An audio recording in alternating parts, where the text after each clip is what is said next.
Hello friends, मैं सुनीता शर्मा आज हाजिर हूँ आपके सामने एक बहुत ही गंभीर टॉपिक पे बात करने के लिए।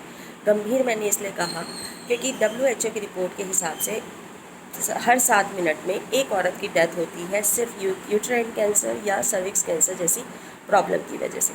तो इस वक्त भी अगर हमने इस बारे में ध्यान नहीं दिया तो दोस्तों आगे जा कर के एक समय ऐसा भी आएगा जबकि ये समाज महिलाओं से खाली हो जाएगा।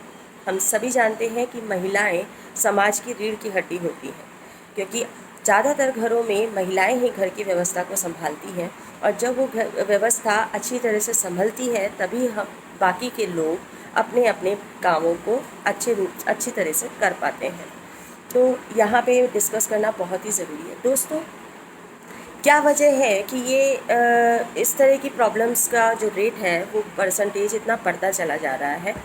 इसके पीछे जो सबसे ख़तरनाक रीज़न है वो प्रोडक्ट, वो सैनिटरी नैपकिन जो कि महिलाएं बाज़ार से ख़रीदती हैं और जो बहुत ही बैड क्वालिटी का होता है।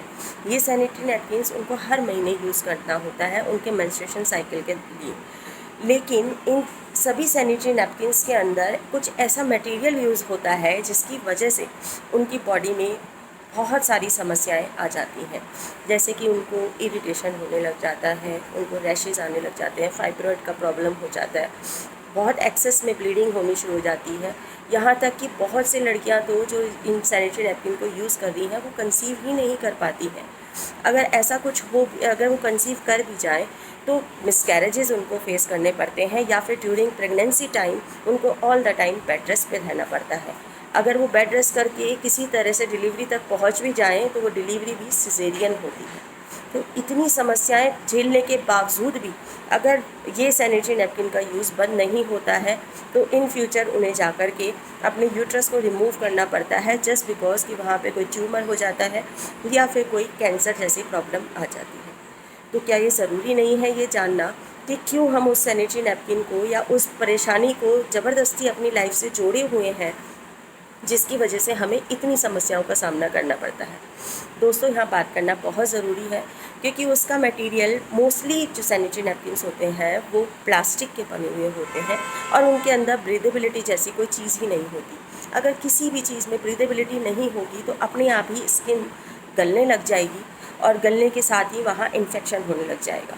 जब ये इन्फेक्शन टाइमली ठीक नहीं होगा, उनको ट्रीट नहीं किया जाएगा तो वही इन्फेक्शन आगे जाके अलग अलग रूप ले लेता है।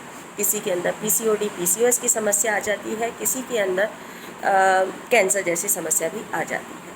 तो बहुत ज़रूरी है अपने ऐसे सैनिटरी नैपकिन को बिल्कुल स्विच कर देना।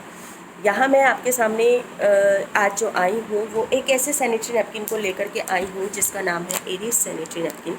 ये एरीज का जो सैनिटरी नैपकिन है दोस्तों, ये पूरी तरह से ब्रीदेबल है और सिर्फ ब्रीदेबल ही नहीं है दोस्तों, इसके साथ में ही ये काफ़ी सारी समस्याएं जो हम ऑलरेडी झेल रहे होते हैं उनको तो ठीक करता ही है, बल्कि आगे आने वाली बहुत सारी समस्याओं को भी रोक देता है।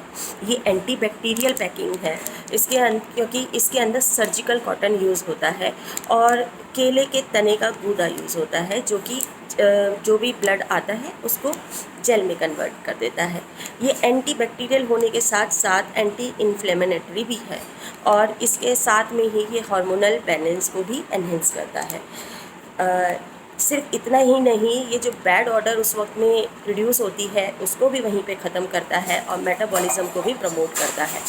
जो भी हमें चक्कर आते हैं या हमारा ब्लड प्रेशर लो होता है, हमें बहुत ही लो फील होता है, वो सब ठीक करने के साथ साथ ये हमारी इम्यूनिटी को भी स्ट्रेंथ देता है। दोस्तों, इतना ही नहीं, इस पूरे तरह से कॉटन से बने हुए सैनिटरी नैपकिन के यूज़ से हमारी बहुत सारी समस्याएं तो ठीक होती ही हैं, बल्कि इसके साथ में हमें एक गिफ्ट भी दिया गया है, यानी कि हम हर मंथ अपने आप को चेक भी कर सकते हैं घर बैठे ही कि हमारे बॉडी में कोई इन्फेक्शन तो नहीं हो गया। अगर हम शुरुआती दौर में ही किसी भी इन्फेक्शन को ठीक कर लेते हैं तो वो समस्या आगे बढ़ जाती ही नहीं है या बढ़ ही नहीं पाती है। तो दोस्तों, इसमें ये किट होती है जिसमें कुछ इस तरह के बड है और मैं आपको दिखा देती हूँ। एक स्ट्रिप होती है जिसकी वजह से हम लोग ये चेक कर पाते हैं। इस बड से हम वजाइना में जिन दिनों पीरियड्स नहीं होते हैं उन दिनों वहाँ से नॉर्मल टाइम पे हम लोग एक फ्लूइड वहाँ से उठाते हैं इस बड की हेल्प से और इस येलो स्ट्रिप के ऊपर लगाते हैं। जब वो फ्लूइड इस येलो स्ट्रिप पे लगता है तो इस स्ट्रिप का कलर चेंज होता है, या तो वो हल्का ऑरेंजिश होता है। अगर वो हल्का ऑरेंजिश होता है तो इट मीन्स हम लोगों को कोई इन्फेक्शन नहीं है और हम लोग बिल्कुल शांति के साथ रह सकते हैं और रेगुलर अपने लाइफ को नॉर्मल जी सकते हैं। बट अगर हमें लगता है कि हल्का ग्रीनिश टोन आ गया है या डार्क ग्रीनिश टोन आ गया है तो दोस्तों हमें उस बारे में भी कदम उठाने की ज़रूरत होती है। तो अगर हल्का ग्रीनिश है तो वो रेगुलर इसी सैनिटरी की नैपकिन के यूज़ से ही ख़त्म हो जाएगा इन्फेक्शन। लेकिन अगर ये डार्कर टोन में चला गया है तो दोस्तों हमें तुरंत ही ज़रूरत होती है अपने आप को डॉक्टर को दिखाने की।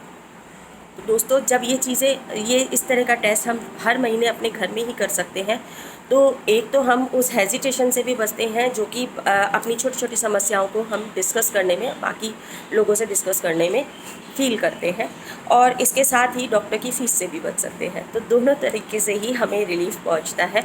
हम इन अपनी सारी समस्या को हुई बिगनिंग में ही ख़त्म कर देंगे तो वो आगे जा कर के बड़ी समस्या बनेगी ही नहीं। तो दोस्तों इस बारे में ज़रूर सोचिएगा क्योंकि बहुत ज़रूरी है अपने आप को ठीक करना। महीने का कोई भी ऐसा प्रोडक्ट हमें हर महीने जो हम यूज़ कर रहे हैं जिसकी वजह से हमें प्रॉब्लम्स आ रही हैं, तो नो डाउट हमें इस बारे में सोचना बहुत ज़रूरी है कि वो उतना ही सेफ़ और उतना ही हेल्दी है। अगर आपको ये वीडियो पसंद आई हो तो आप इसको सब्सक्राइब कीजिए, लाइक कीजिए और आगे शेयर कीजिए। Thank you so much. मेरी अगली वीडियो में इन और जानकारी के लिए जुड़े रहें।